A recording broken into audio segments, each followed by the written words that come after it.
Okay. All right. I want to cover this interview that Alex did today with Dialogues Works with Nima.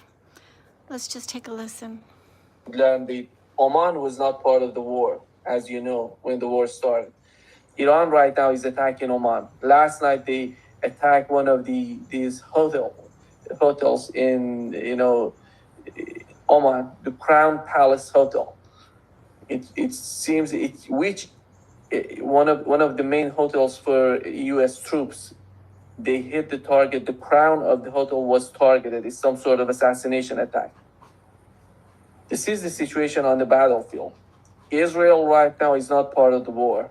Benjamin Netanyahu is so afraid of Iran attacking them. Said if Iran attacks us, we're gonna attack. There would be no peace in the West Asia.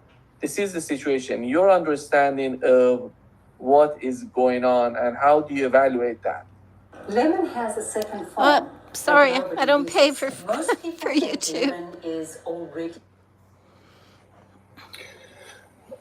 So, Nima, the only way U.S. war, U.S.-Israeli war against Iran ever made sense, that is, like under quotation mark made sense, was along the lines of Benjamin Netanyahu's phony sales pitch that, hey, if we carry out a surprise attack on Iran, launch decapitation strikes, kill the leadership, and we activate our assets on the ground, the protesters that the Mossad has been cultivating for many years, and then the aggressive the aggressive element that was armed, that was going to take the protests as a smokescreen to go in and then do a regime change in the similar way as it was done in Ukraine in 2014. Then that kind of a scenario from the empire's point of view might make sense. You take control of Tehran. You install your puppet Zelensky, Juan Guaido, whoever, and then they run the country on your behalf. They start carrying water for you. They start destroying the relationship they have with China, with Russia, and you get a brand new, very powerful beachhead on the Eurasian continent. So that scenario, if you're sitting in Washington, in Tel Aviv, in London, might have made sense. But it failed. And I think that everything that followed was just doubling down on failure. And now it seems to me that Trump is caught in the geopolitical equivalent of gambler's ruin. When like when you're on a gambling table and you're losing money, and you realize you're going to have to walk away. This is the most ridiculous analysis that you can imagine, that somehow Trump is involved in some gambler's ruin in Iran. I mean, we have to listen a little bit more, but what he is saying, it just doesn't make any sense whatsoever. It's almost as if Alex is trying to keep one foot somewhere and one foot somewhere else. But let's continue.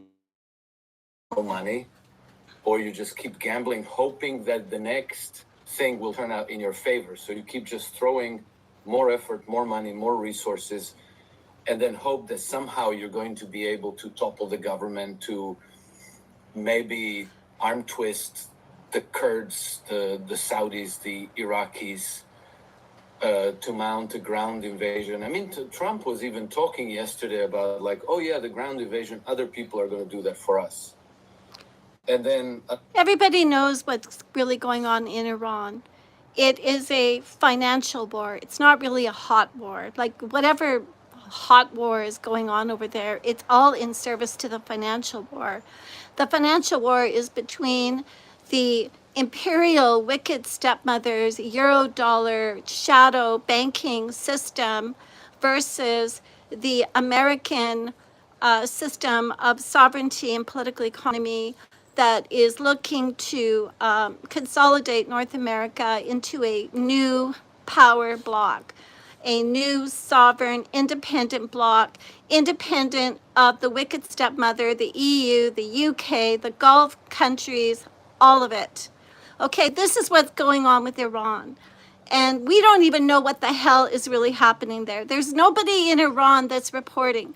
So for him to suggest that Trump is in some sort of a gambler's ruin, that he doesn't know what to do, and that he doesn't have enough money, and there's a big problem now with Trump, and the Pentagon doesn't have enough money, and meanwhile, the whole war is a financial enforcement war. That's what it's all about. And it's all about Canada and Greenland, ultimately, to consolidate North America. Other state, Marco Rubio was saying, maybe Europeans like the French and the Germans should come to police the Strait of Hormuz. And then, if the Iranians attack them, then they're going to find themselves at war with Germany or with France. What are you talking about? You're going to volunteer France and Germany or whoever else to become co-belligerents, to become involved in your war of choice that failed in February. So everything is giving the... No, he's testing NATO. After America spent probably hundreds of trillions of dollars on Europe after World War II, he is testing them because the entire Eurodollar market is a is a financial system that is basically enforcing scarcity, energy scarcity, for their net zero, for their climate change scam. And so when he invited them to come and, let's fight against a nuclear bomb in the Middle East, he was showing the world that they will not be there for that. They will not show up for that. Impression that the Trump administration is making it up as they're going along. In other words, they're panicked. They clearly don't have a strategy, exit strategy, or any other kind of strategy. It's the most ridiculous and all they thing I've ever have heard. is like bombs and missiles, and so they're dropping bombs and missiles. All they have is bombs and missiles. They also have financial enforcement mechanisms. I'm just going to share this live stream to a couple places. Okay, let's continue. So on the ground, as far as I've been able to see, suggests that they don't really know what targets to bomb. So they're just dropping bombs for the umpteenth time on the same targets, which are often I think what they're really dropping are financial bombs. So when Trump says that he's going to blow up their bridges and he's going to blow up their power centers, what he's talking about is the bridges and power centers in the wicked stepmother's financial system. That's what with enforcement actions with Scott Bessent. That's what he's talking about. But Alex knows this. I don't know why he's suggesting that Trump doesn't know what he's doing. Fishing villages and fishing boats and schools and hospitals, because Iran has had abundant time to make everything strategically important as protected as possible and as difficult for the United States to bomb as possible. And we can see the evidence on the ground, because they say we destroyed their missile production and their launchers and everything. There's it's all gone, it's finished. And then Iran lobs another couple of hundred missiles and drones at them. And now Trump is saying Iran is going to be defeated very soon. It's just any day now, and they're going to be totally defeated. It's people forget that he was saying that 6 months ago, Iran was finished, that everything was destroyed. There's nothing left. They're all, basically waving a white flag. Um, I don't see a happy ending of this story for the United States or Israel. And then, there's also the money angle to this. Okay, Because, here we go. Lately, and people are Oh surprised my when I say God. this, but That is the most ridiculous thing I've ever heard. The Pentagon is running out of money. They only have the most pristine collateral security in the world. It was just reported today by Jeff Snyder on the Eurodollar YouTube channel that India is begging for dollars. They're begging for US dollars right now. Japan, and there is shutting down the yen carry trade. So Europe is starving as well for US dollars. Everybody is more than happy to buy U.S. Treasuries right now if they can get them, if they can put up collateral security. So his whole analysis here is so out of character for Alex. He's not actually analyzing this as it really is. Now, I just want to show you, because I put this into my Snow White theory, and basically, this, I think, is what's really going on in the Strait of Hormuz. This wicked stepmother, right? She's got her UN, her IMF, her WEF, her EU courts, her global agencies, her rating agencies, her mainstream media. And she's freaking out about losing her climate profit model, her basically her scam, her high energy in the world. Okay.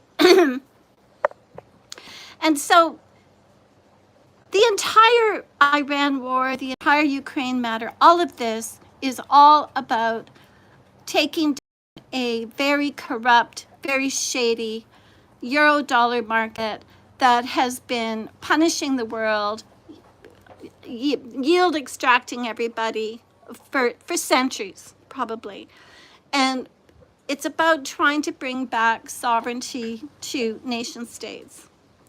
And I don't know what the hell is wrong with Alex Krainer. Like, he's the things he says in this video about America, I don't even know if him and Tom will ever be able to do a show together again, because it's so ridiculous. Anyways, I will put a link in the description. Normally, I would agree with the comment. Alex does have really good geopolitical analysis, and I love listening to him. But he's way off the ball on this. He will then go on to say that there's going to be a major financial crisis affecting the Western world, which I agree that there is a crisis coming, because we can't have this shadow in Europe that is basically a market that is bank to bank, that doesn't have any central bank oversight, that is enabling terrorist networks. Even today, Scott Besson came out and said that there are foreign countries that are enabling Marxist, leftist political terrorism on the United States, and they're tracking all these flows. And if you go to Debriefing the 17 on X, it's really very, very good analysis about this situation, how they're fighting political terrorism. And where is it? Find Debriefing the 17.